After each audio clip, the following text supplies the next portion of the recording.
İl müdürlerimiz, değerli daire amirlerimiz, çok kıymetli muhtarlarımız, kıymetli Hazirun, sözlerimin başında hepinizi en kalbi, en içten duygularla ve saygıyla selamlıyorum. Bugün Sayın Valimizin başkanlığında Ceylanpınar'da merkez ve kırsal mahalle muhtarlarımızla birlikte gerçekleştireceğimiz istişare toplantısına öncelikle hepiniz hoş geldiniz. Şanlıurfa ilimiz Sayın Valimizin liderliğinde hem il merkezinde hem ilçeleri bazında çok önemli yatırımlarla buluşmakta. Ceylanpınar ilçemizde de 2018 yılında 150 yataklı devlet hastanemizin inşaatına başlandı. Bununla birlikte 18 okulumuz ilçe merkezimiz ve köylerimizde inşaatına başlanmıştı, 18 okulumuzun ve bunlardan 7 tanesi dışındaki diğer okullarımız geçici kabule hazır halde ve 7 okulumuzun da inşaatı bitmek üzere. Yine sadece şu son 2 yıl içerisinde 19 proje kapsamında 31 tane okulun yapımı başladı. Ve bu 2500 civarında 2500 dersliğimiz var değil mi toplam Selahattin Bey, Ceylanpınar'da? 2500 civarında dersliğimiz vardı. Sadece bu 2018-19 yılında neredeyse 5'te 1'i oranında bir derslik inşaatına başlatmış olduk. Taşımayı mümkün olduğunca azaltacağız. Bazı muhtarlarımız veya bu işle ilgilenenler rahatsız olabilirler. Ama çocuklarımızı 2'de 1 oradan buraya taşımaktan ve onların doğurduğu maliyeti yüklenmekten kurtulmamız gerekiyor. Onun için 100 ve üzerinde, ikinci etapta da 100 ve altında taşımada olan köy merkezlerimizin tamamına Allah izin verirse yeni, ferah, geniş, büyük, güzel, yeni modern ısınma sistemleriyle ve güzel binalarıyla, kaliteli binalarıyla yeni okullar yapmaya devam edeceğiz. Bu 31 tane okulumuza ilave olarak biliyorsunuz bir de 200 kişilik bir pansiyon inşaatımız var. Tamamlandı mı o şerefet? Tamamlandı. Bir de bu hani cami lojmanı, işte öğretmen lojmanı, şu bu ihtiyaçları da gördüğümüz için yeni yaptığımız yatırımların çoğunda bir de kırsalda öğretmenlerimizin gidip barınma problemiyle karşılaşmasınlar diye okullarımızın çoğuna yine 2+1, 1+1 lojmanları, mutfaklarıyla, banyolarıyla ve salonlarıyla birlikte yapıyoruz. Ceylanpınar'da da bu kapsamda yine 8 tane mi var? 8 tane lojman var. Yeni lojman yaptık. Yani bu okulları yaptığımız yerdeki öğretmenlerimiz sadece valizini alacak, kapkacağını getirecek ve gelecek, oturacak lojmanında, tertemiz lojmanında oturacak ve çocuklarımızın eğitimiyle, geleceğe hazırlanmasıyla ilgilenecek, uğraşacak. Kırsala yapılan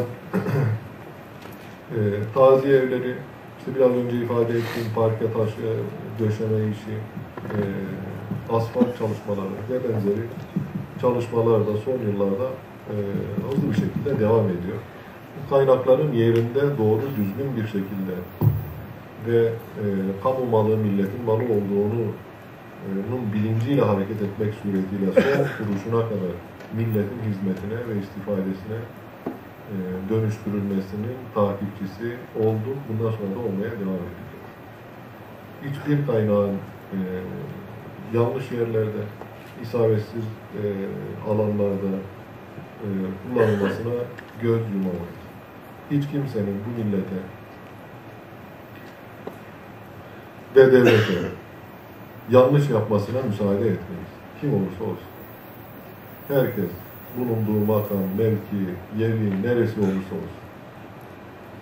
Bu devletin, hukuk devleti olan bu devletin belirlediği kurallar içerisinde hiçbir imtiyaza, ilave imtiyaza sahip olmadan sadece görevini, sorumluluğunu yerine getirmekle sorumlu ve mükellef olduğunu bilecek, ona göre hareket edecek.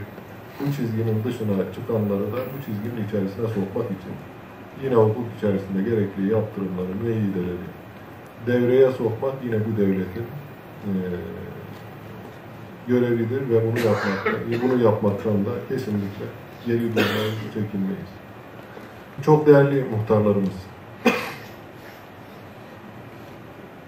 bakınız 2000 yılından başlayarak Cumhurbaşkanımızın liderliğinde Türkiye Cumhuriyeti Devleti, Cumhuriyet tarihinin gördüğü en büyük yatırımlarını, kalkınma, gelişme hamlelerinden birini yapıyor. En önemlilerinden bir tanesini yapıyor. Rahmetli Menderes ve yine rahmetli Özal ve diğer devlet büyüklerimizin dönemlerinde kırılmaya çalışılan o ekonomik ve sosyal gelişmişlik kısır döngüsünün en fazla aşıldığı, kırıldığı dönemlerden bir tanesini geride bıraktı. Bu dönemden en fazla istifade eden, faydalanan illerden bir tanesi de Şanlıurfa. Şanlıurfa sadece 16 yıl içerisinde 49 milyar Türk lirası civarında bir kamu yatırımının aktarıldığı bir il olduğunu sizler de biliyorsunuz. Altyapıdan üst yapıya, eğitimden sağlığa, kültüre, turizme kadar birçok alanda, sanayiye kadar birçok alanda büyük yatırımların gerçekleştiği ve Şanlıurfa'nın da çevresinin büyük ölçüde değiştiği bir değişim, dönüşüm ve gelişim sürecini hep birlikte yaşıyoruz. Bir taraftan kamu imkanları ve kaynakları milletin istifadesine, faydasına ve sosyal ekonomik refahının arttırılmasına ayrılırken öbür taraftan da sosyal projelerle ve devletin sosyal devlet olma ilkesini gözetmek suretiyle de bu dönemde en çok fakir fukaraya, yetime, dula, kimsesize ulaşılan dönem oldu. Yaşlısından engellisine kadar bütün vatandaşlarımıza o devletin şefkatini, merhametini ve sahip çıkma anlayışını en fazla yaşadığımız dönemlerden biri oldu. Bugün hiçbir engelli vatandaşımız sahipsiz değildir. Hiçbir yaşlı büyüğümüz, hiçbir dul bacımız, annemiz, hiçbir çalışan olmayan, hiçbir geliri olmayan vatandaşımız yardımsız bırakılmıyor ve tamamına az veya çok çocuklarını okula gönderenler de dahil olmak üzere devletin yardımıyla, desteğiyle yüzleşmiş durumdalar. Bugün dolayısıyla sosyal devlet olarak devreye sokmamız gereken mekanizmaların, araçların çoğu şu an faaliyettedir ve çalışıyor. Bunu önceki dönemlerle kıyaslamak için söylüyorum. Bunlar yoktu. Bugün muhtarlarımızın şikayet ettiği bazı eksiklikler, sıkıntılar, yetersizlikler hala elbette var. Ama çok daha iyi durumda olduğumuzu, bu iyi durumumuzu daha da geliştirmek, burada dile getirdiğiniz ve getirilmeyen, özellikle kırsal kesimdeki sorunları, sıkıntıları gidermek ve çözmeye yönelik de bir iradenizin olduğunu ve önümüzdeki dönemde de bunları gidermeye,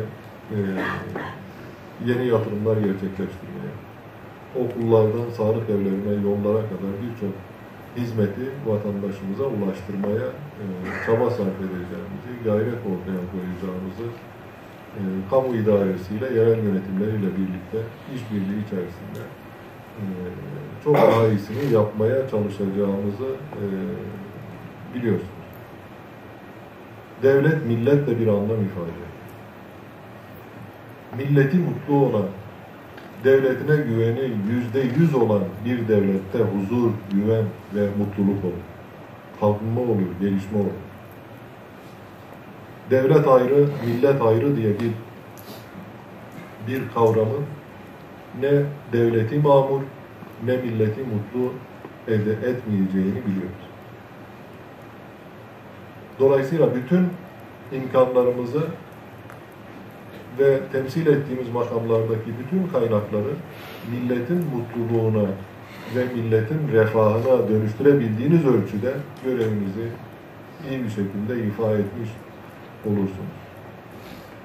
2 yıldır olduğu gibi bundan sonra da arkadaşlarımızla birlikte millete tamamen açık, karşılıklı iletişimin en üst düzeyde olduğu, herkesin birinci sınıf vatandaş olarak telakki edildiği bir yönetim anlayışını bundan sonra da devam ediyoruz. Mesai içerisinde işimize bakarken, devletin işlerine, milletin işlerine bakarken, mesaimizin dışındaki zamanı da milletimizle iç içe olarak çarşıda, parkta, bahçede, iş yerinde, tarlasında vatandaşlarımızın sesine kulak vermek suretiyle onlara yardımcı olmaya, onların yanında olmaya, onların yanında durmaya bundan sonra da devam edeceğiz. Bununla birlikte gençlik merkezimizin yapımı hızla devam ediyor. Aile sağlığı merkezimizin yapımına başlanacak. Ve bunun gibi sayamayacağımız birçok kamusal yatırım Ceylanpınar'da vatandaşlarımızın hizmetine sunulmakta. Ben bu yatırımların ilçemize kazandırılması noktasında Sayın Valimize, zat ailelerine ve emeğe geçenlere şükranlarımı sunuyorum. Yol alınmadı mı hizmet yapılacak yol değildir. Artık bu öğrenci taşımasında da bunu dikkate alınarak mesafe hesaplanıyor. Yol alında zaten değil, hizmet yapılacak yol değil. Nasıl taşımada bunun değerlendiriliyor? Burada değerlendirilmemesi lazım. Yol ağına alınmayla ilgili çalışmayı daire başkanımız da burada değerlendirelim. Tamam. Yol ağına alalım. Taziye ile ilgili yüce hikmet kadar yeter muhtarım. Allah'ım yarabbim ya bu nedir bu taziye? Haklısınız. İkinci bir sıkıntı bizim park alanı. Hani siz de biliyorsunuz buranın taziyeleri 3 güne düşmüş. 3 günde herkes her yerden geliyor. En azından 200-300 araba bir günden geliyor. Park sorunu vardır. Bizim köyün hemen hemen %30'u şu an Merade'dir. Yani köy yerleşim alanı bitmiştir. Geçen gün arkadaşlar geldi kaymakamlıkta görüştü. Şimdi Meraden olmuyordur. Bizim burada tapulu arazi de yok zaten. 300 nüfuslu, seçmen sayısı 40'tır. Yerimiz mevcuttur. Köy yerleşme alanı devlet tarafından ayrılmıştır. Yerimiz müsaittir. Seçmen sayısı ne kadar? Buyurun? Seçmen sayısı ne kadar? 400. 400. Bizim okulun durumu kapısı falan yok. Okulun kapısı yok. Okulun kapısı yok. Duvarı örmüşüz, kapısı yok. Bizim Sayın Milli Eğitim'i yaptırmadı. Benim de imkanlarım az olduğu için ben de yapmadım. İlk var bir aşağı Karataş muhtarı. Elektrikle ilgili bir şey söyleyeceğim. Yani elektrik biriçleri, hatların bütün eksilmiş, düşüyorlar. Yani haftada 2-3 gün en az 40 bir içine düşüyor. Sen kaymakamı da gördün. Trafo ihtiyacımız var. Başmüdürüm nasılsınız? İyisiniz inşallah. Merhabalar. Sağ olun, çok teşekkür ediyorum. Allah razı olsun. Ceylanpınar'dayız. Bu 15 Temmuz mahallesi. 3.000 insan yaşıyor. İnternet yok. Başmüdürüm. Bir bakalım şuraya ya. Evet.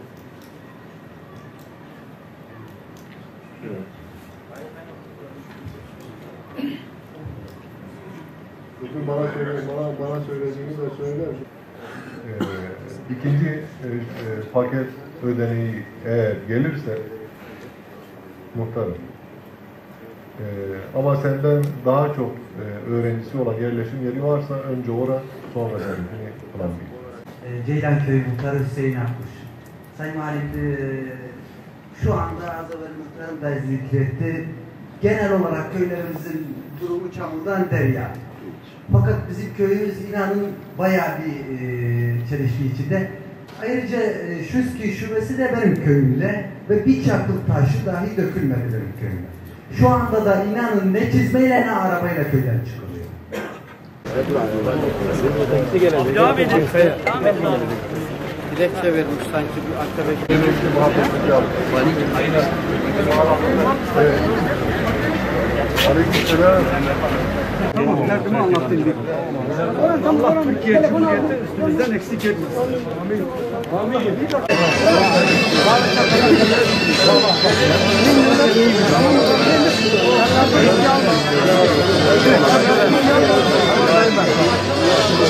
Buradan inşallah olacak, özür dilerim. Tamam insanlar, selamun aleyküm. İnşallah. Sığırcının bir kapasitesi var. Hayvan sayısı belli. Ona göre işçi alıyoruz. Sen yine